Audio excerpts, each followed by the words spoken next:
Hola, buenos días. Mi nombre es Luis Ortega Pérez. Mi matrícula es 25001893.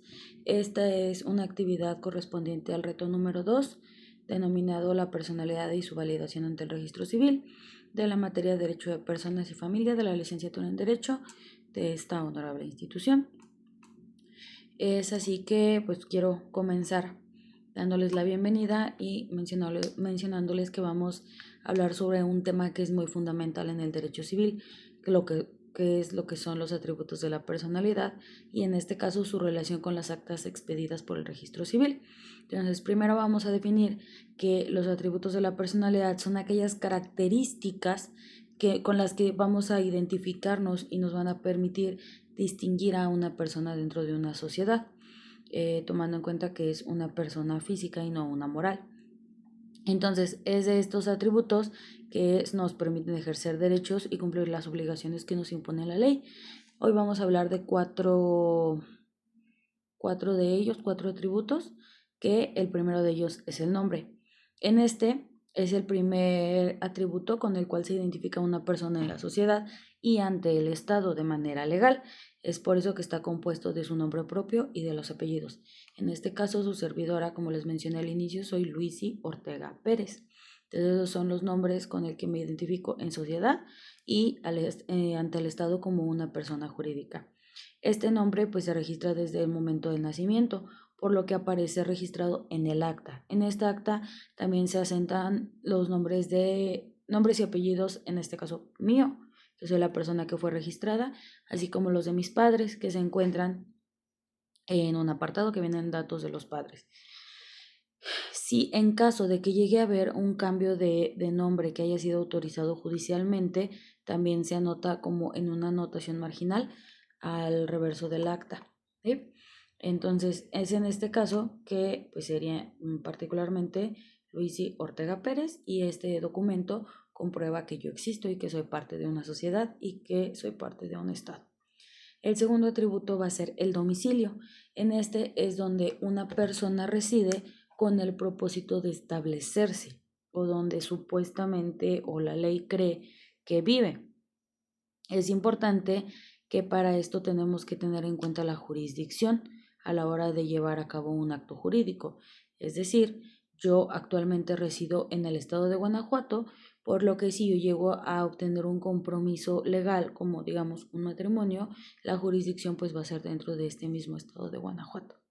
Ahora, aunque el domicilio no siempre es específico en todas las actas, también se puede derivarse en varios documentos del registro civil, como por ejemplo puede aparecer el lugar de nacimiento. En este caso, su servidora es originaria del estado de Tlaxcala, a pesar de que les acabo de comentar que yo resido actualmente en el estado de Guanajuato, soy originaria del estado de Tlaxcala. Y ese es el lugar de nacimiento que aparece registrado en mi acta. Ahora bien, en los casos de matrimonio o de función se suele asentar tanto el domicilio de los contrayentes o del fallecido, respectivamente, para los efectos legales y estadísticos que correspondan. Por ejemplo, en un acta de nacimiento podemos leer un apartado que dice con domicilio en la ciudad de, en este caso sería San Felipe, Guanajuato, ¿sí? Entonces esto va a indicar el lugar en el que yo contraje esta obligación legal que podemos denominar matrimonio. Ahora bien, el estado civil, que sería el tercer atributo, este va a reflejar la situación jurídica que tiene una persona en relación a su familia, ya sea por nacimiento, matrimonio, divorcio o viudez. Este es importante porque de él vamos a derivar los derechos y obligaciones de la familia, entre ellas la patria potestad, la herencia o los alimentos. Y para esto en el estado civil lo vamos a encontrar en diferentes actas, como en el acta de nacimiento va a indicar si la persona que se registra es hija de un matrimonio legal o no. ¿A qué nos referimos con matrimonio legal? O sea, que exista un acta de matrimonio como tal, vaya. Ahora, en el acta de matrimonio se va a establecer el domicilio del contrayente, de ambos contrayentes.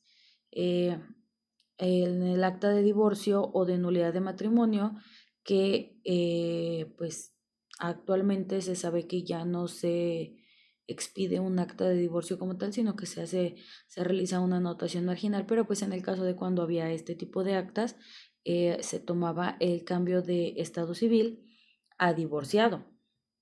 Ahora, en el acta de defunción indica el estado civil de la persona fallecida, esto para efectos de quien pretenda suceder los bienes de esta persona.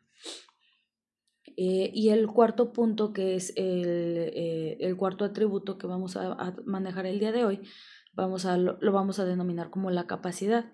Este va a permitir a una persona ser el titular de algunos derechos y obligaciones, lo que conocemos como la capacidad de goce. Recordemos que en materias anteriores hemos platicado respecto de lo que es la capacidad de goce y la capacidad de ejercicio. Es decir, una cosa es a lo que podemos acceder y otra cosa es cuando lo podamos ejercer, ¿sí? Entonces, en este caso es particularmente, pues es de ambos, capacidad de goce y capacidad de ejercicio. Entonces, toda persona tiene capacidad de goce desde que nació, pero la capacidad de ejercicio se adquiere casi siempre a la mayoría de edad, que por ejemplo en México lo tenemos estipulado a los 18 años. Un ejemplo es el votar por nuestros representantes del municipio, del estado y del país. De hace que nosotros como ciudadanos mexicanos tenemos derecho a dar nuestro voto a favor de quien nosotros consideramos que debe de representarnos, tanto en el Poder Ejecutivo como en el Legislativo, en el caso de las cámaras de diputados y senadores. Sin embargo, desde el momento en el que nacemos no somos sujetos de votar por nuestros representantes. Este es una capacidad de ejercicio que nosotros adquirimos con la mayoría de edad, ¿sí? Es así que este, este atributo también se puede acreditar mediante ciertas actas del registro civil. Entre ellas, en el momento del acta de nacimiento, ahí vamos a determinar que ahí comienza la capacidad de goce y permite calcular a partir de cuándo se alcanza la mayoría de edad. En un acta de emancipación o de matrimonio en menores de edad, que también en materias anteriores, ¿no es cierto? En esta misma materia ya vimos que la Suprema Corte de Justicia ya prohibió completamente los matrimonios entre menores de edad, aunque haya consentimiento por parte de los padres o haya un deseo de emancipación para obtener este requisito, ¿sí? Entonces, con esto podemos demostrar la capacidad anticipada de este ejercicio, de esta capacidad de ejercicio. Y en el acta de función, pues nos va a determinar el fin de toda capacidad jurídica, porque recordemos que estas capacidades se adquieren con el nacimiento y terminan con la muerte.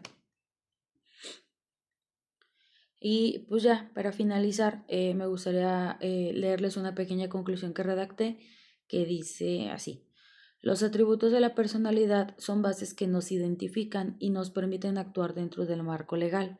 En este caso, el registro civil juega un papel fundamental porque es el encargado de asentar y certificar oficialmente que esos datos, mediante actas de nacimiento, de matrimonio, de divorcio, de función, etcétera, existen y están plasmados como un documento oficial.